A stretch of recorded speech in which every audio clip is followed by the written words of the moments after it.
planning is important because if we want to build anything, we have to start with a plan, right? If you want to build a new bridge, a new roadway, a new car, whatever, a new house, we have to have a plan that we can go from to kind of build and understand where we want to go. And I think within TSMO, an important part of the process is planning for operation. How do we understand what we need, if it might be new infrastructure to better operate the system, or new services like a roadway safety patrol or something like that to plan for better operating the system. So if we need money, we have to understand where that funding is going to come from. That's part of the plan. So really, to me, as a planner, it all comes back down to the planning process and make sure that we have that plan in place so that we know where we're moving over the next year, 5 years, 10 years, whatever it might be. This is really a conference of planners coming together. And for the planners to be thinking about, how is this facility that I have on my plan, how's it going to operate? What functions or features do I need to include in here so that I can have better reliability? I can have better redundancy in case I have a natural disaster.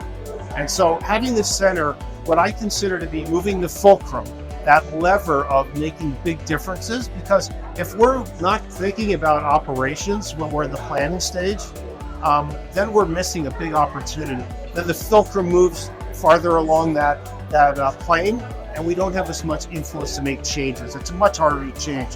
When stuff happens, because it will happen, how do we then have it in place so we can design it, build it, and operate it? I've been a huge believer in TSMO since we were one of the founding members of that committee back on ASHTO when I was Delaware Secretary of Transportation.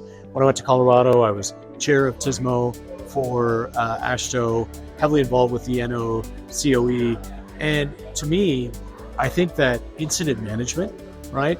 Most of our congestion comes from non-recurring incidents that are out there, ones that we don't anticipate, crash, an incident on the side of the roadway. And so getting all of our first responders involved, our planners involved, and understanding how we can more quickly clear a lot of these incidents can just reduce a lot of the stress on the system, create a safer environment, reduce secondary crashes. So it's a win-win for everybody, and that's what I'm hoping they'll be able to tie together here.